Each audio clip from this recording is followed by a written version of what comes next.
La vida de un arquero medieval no era una elección, era un destino marcado desde la infancia. Desde el momento en que un niño podía sostenerse en pie, ya se esperaba que tomara un arco casi tan alto como él. En Inglaterra, los reyes no pedían amablemente que se practicara la arquería, lo ordenaban por ley. Cada hombre entre 7 y 60 años debía practicar con el arco largo todos los domingos después de misa. Negarse significaba una multa o una temporada en el cepo público. Imagina tener 10 años, las manos pequeñas, y que te obliguen a tensar un arco hasta que tus dedos sangren. No importaban las lágrimas ni el dolor. Si no podías dominar el arco, eras inútil para la guerra. El entrenamiento no era un juego, era un acto de supervivencia. «Otra vez», gritaban los adultos, mientras los músculos ardían y los hombros se desgarraban. A los 12 años, los niños ya manejaban el arco de guerra real, un arma que requería una fuerza sobrehumana, más de 45 kilos de tensión por cada disparo. El cuerpo se transformaba bajo esa disciplina brutal. Los esqueletos hallados en tumbas de arqueros ingleses muestran huesos torcidos, brazos izquierdos un 50% más gruesos que los derechos y deformaciones permanentes en la espalda. Los dedos quedaban marcados para siempre, con surcos tan profundos que una aguja no podía atravesarlos. Mientras otros niños jugaban, ellos levantaban piedras, tensaban cuerdas y repetían el mismo gesto 1000 veces, hasta convertir su cuerpo en una máquina de guerra. Pero ese poder tenía un precio. Cada disparo era un recordatorio del dolor. El arco largo inglés, hecho de tejo, era una obra maestra y una tortura. Medía casi 2 metros, pesaba apenas 2 kilos, pero su fuerza exigía músculos de hierro. Los arqueólogos que estudiaron los restos de estos hombres hallaron algo sobrecogedor.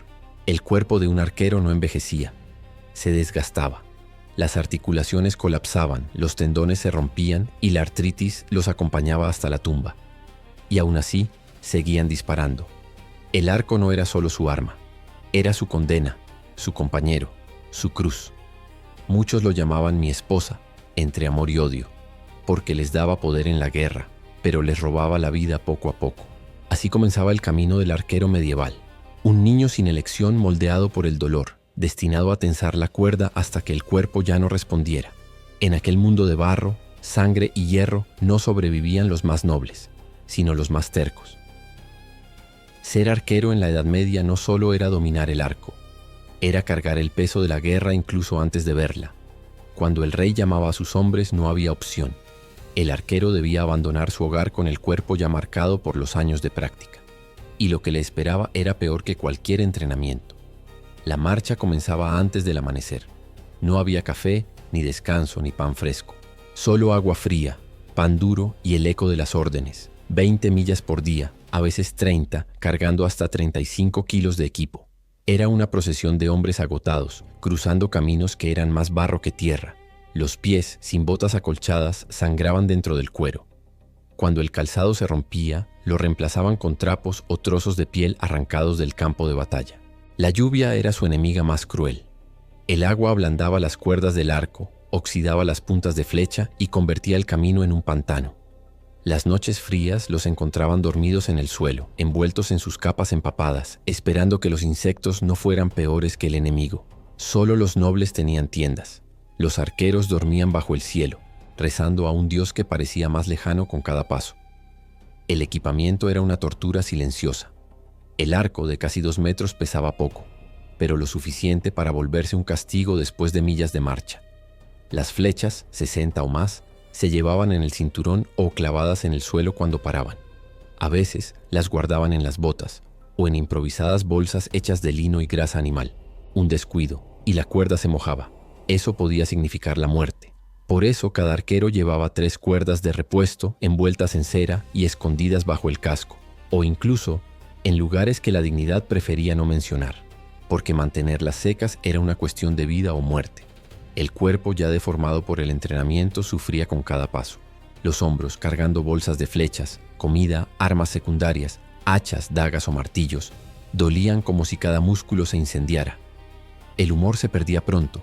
Los hombres caminaban en silencio, sabedores de que la mitad no llegaría jamás al campo de batalla. La disentería, las infecciones y la fatiga mataban más que las lanzas enemigas. Los cronistas franceses los describían como una plaga de langostas, avanzando sin descanso, destruyendo todo a su paso. No era una metáfora poética, Era una queja real. Los arqueros ingleses arrasaban campos, tomaban comida, quemaban aldeas para sobrevivir. Y así, cuando finalmente llegaban al frente, no eran hombres comunes. Eran fantasmas con hambre, pies deshechos y la mirada vacía de quien ha visto demasiado. El arco largo pesaba sobre sus hombros, pero lo que realmente los hundía era el peso invisible de la costumbre. Caminar, matar, seguir caminando. La guerra todavía no había empezado, pero ya estaban viviendo dentro de ella. El día de la batalla huele a hierro, a humo y a miedo. Los arqueros forman en una larga línea curva, hombro con hombro, como una muralla de madera viva. Detrás, los capitanes hacen señales con banderas. Delante, el enemigo respira hondo, todavía sin saber que el cielo está a punto de caérsele encima. Nada es casual. El maestre de tiro prueba el viento con una pluma, busca un lomo de tierra que dé unos pasos de ventaja. Coloca a sus hombres con el sol a espaldas para cegar a los caballeros contrarios. Un pequeño desnivel multiplica el alcance. Un bosque lateral impide que la caballería los envuelva. El campo es un tablero y las piezas, humanos. La orden llega como un relámpago, un toque de cuerno, un grito, un estandarte alzado. 100, 200, 1000 cuerdas cantan a la vez. El aire se llena de un zumbido grave, animal. Las primeras salvas no van a matar, van a romper el ánimo. Las segundas a sembrar pánico, las terceras a destruir. Un arquero bien entrenado suelta 10 a 12 flechas por minuto. Multiplica por 500 hombres. Es una lluvia negra que no deja espacio para rezar. Las puntas de guerra, las bodkin, estrechas y duras, buscan juntas del arnés, lascas de hueso, ojos, cuellos. El caballo, criatura noble, cae primero. El jinete, atrapado bajo su peso, se convierte en estatua. La cota de malla protege, hasta que no. La placa resiste, hasta que llueven miles. Los arqueros no disparan en línea recta, disparan en parábola. El cielo por un instante parece abovedado por plumas. La muerte cae desde arriba, donde el escudo no alcanza. Luego cambian. Bajan la elevación para disparos tensos contra quien ya tropieza, contra quien intenta huir, contra quien busca respirar. No es caos, es aritmética. Cada hombre calcula con el cuerpo. Si el viento corta de izquierda, inclina un dedo. Si el barro frena al enemigo, acorta la distancia. Si empieza a llover, sube un palmo el ángulo. No hay tiempo para pensar. Hay memoria en los tendones. Delante clavan estacas aguzadas, un seto de madera, porque la caballería, cuando ruge, lo arrasa todo. El caballo se ensarta, relincha, cae. Detrás, el siguiente tropieza, y sobre ese nudo de hierro y carne se derrama otra salva, y otra, y otra. El sonido del campo cambia. Ya no es un rumor, es un grito continuo. Algunos caballeros avanzan igualmente, envueltos en orgullo y acero, pero el barro les muerde los pies, el peso les roba el aire y los arqueros, implacables, no se detienen. 12 minutos bastan para convertir una carga gloriosa en una montaña de cascos y estandartes rotos. A veces los enemigos aguantan. A veces, a pesar del granizo de plumas, llegan. Entonces las aljabas se vacían, los dedos sangran y la línea tiembla. El capitán hace sonar el cuerno. Una más. La última salva. Después el arco cuelga. La distancia muere. Empieza lo íntimo. Un arquero no nació para la melé. Pero ahí está. Daga al cinto, martillo corto, una pequeña hacha. Algunos usan el propio arco como garrote, con una férula metálica en el extremo. No es elegante. Es supervivencia. El caballero, criado desde niño para ese momento, cae sobre él como una torre. El arquero esquiva, aprieta los dientes, golpea donde la armadura no cubre, corvas, axilas, visera abierta, dedos. Es el ratón contra el gato, pero el ratón ha matado a muchos gatos de lejos, y eso enciende una furia que puede salvarle. La batalla no es una pintura fija, es marea. Cuando el oleaje enemigo retrocede, los arqueros recogen cualquier flecha entera, cambian cuerdas, izan de nuevo el bosque de If y vuelven a oscurecer el cielo. Cuando la marea sube, se compactan tras las estacas y el capitán guía con banderas y toques de tambor, porque la voz ya no existe. Al final, el campo respira como un animal agotado. El humo baja, el viento se calla y solo queda el chasquido de flechas que aún vibran en la tierra. La tormenta pasó, pero no la guerra. Para los arqueros que han vivido este diluvio, lo peor quizá esté por llegar. Las heridas, los cirujanos de campaña, la paga que no llega y una sociedad que los necesita en la batalla para olvidarlos en la paz. Sobrevivir a una batalla no significaba haber ganado. Para los arqueros, la guerra apenas comenzaba cuando el último grito se apagaba. El campo quedaba cubierto de cuerpos, humo y flechas clavadas como lápidas. Y entre los que respiraban, la mayoría lo hacía con el cuerpo destrozado. Las heridas de flecha eran irónicas. Los arqueros morían a menudo por las mismas armas que dominaban. En el caos, la línea posterior no distinguía amigos de enemigos. Un disparo mal calculado, una ráfaga desviada por el viento y una punta de hierro atravesaba un hombro propio. Los cirujanos medievales lo llamaban suerte si la flecha salía por el otro lado. Así al menos podían limpiar la herida. Pero cuando la punta se quedaba dentro, el infierno comenzaba. Usaban pinzas de hierro, ganchos y tenazas especiales, llamadas pico de cuervo, para arrancar el proyectil del cuerpo. La mitad de los pacientes no sobrevivía, la otra mitad desearía no haberlo hecho. Las heridas de espada y maza eran peores. Los cortes limpios podían cerrarse, pero los golpes aplastados provocaban infecciones, gangrena y amputaciones improvisadas. Los cirujanos vertían vino sobre las heridas, no para brindar, sino para desinfectar, y luego las sellaban con hierro candente. El olor de carne quemada se mezclaba con los rezos. Sin anestesia, el único alivio era morder un cinturón o desmayarse a tiempo.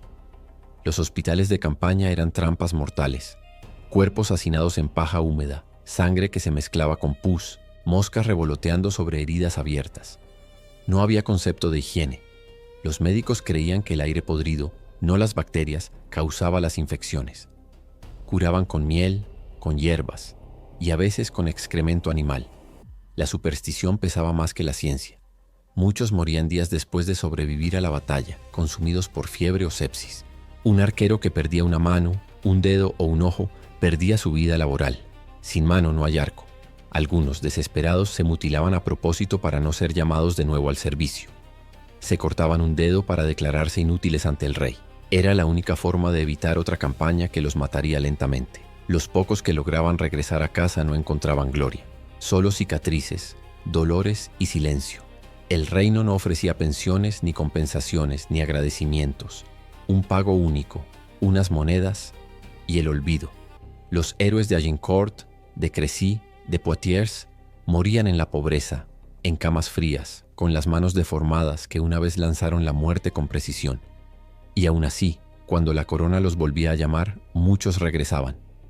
No por lealtad, no por fe, sino porque no sabían hacer otra cosa. El arco era su vida, su condena y su único oficio. La guerra, su único hogar. Así, el arquero medieval vivía entre dos infiernos, el del campo de batalla y el de sobrevivir después de él. El arquero medieval no conocía la gloria, conocía el cansancio, la sangre y el silencio. Cuando las guerras terminaban, el rugido de los campos se apagaba, pero el eco quedaba dentro de su cabeza. El cuerpo se curaba, sí, pero el alma, no. La paga de un arquero era pobre, y peor aún, incierta. En teoría debía recibir 6 peniques por día, el doble que un jornalero común. En la práctica los pagos llegaban tarde o no llegaban.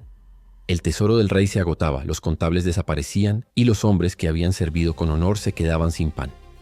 Muchos sobrevivían saqueando, vendiendo lo que encontraban en los campos de batalla. Armas, armaduras, anillos arrancados a los muertos.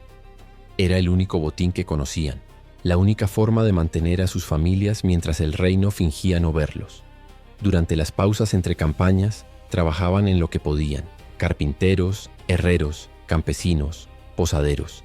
Algunos enseñaban arquería a los jóvenes del pueblo, repitiendo los mismos ejercicios crueles que los habían destrozado de niños. Otros bebían hasta olvidar, y otros vagaban sin rumbo, con las manos deformadas y los ojos vacíos. La sociedad no sabía dónde colocarlos. No eran nobles, pero tampoco simples campesinos. Habían servido a reyes, pero seguían durmiendo en chozas. Eran valiosos en la guerra y molestos en la paz. El clero los miraba con recelo, pues la iglesia había condenado las armas a distancia. Pecado es matar a un cristiano sin mirarle a los ojos.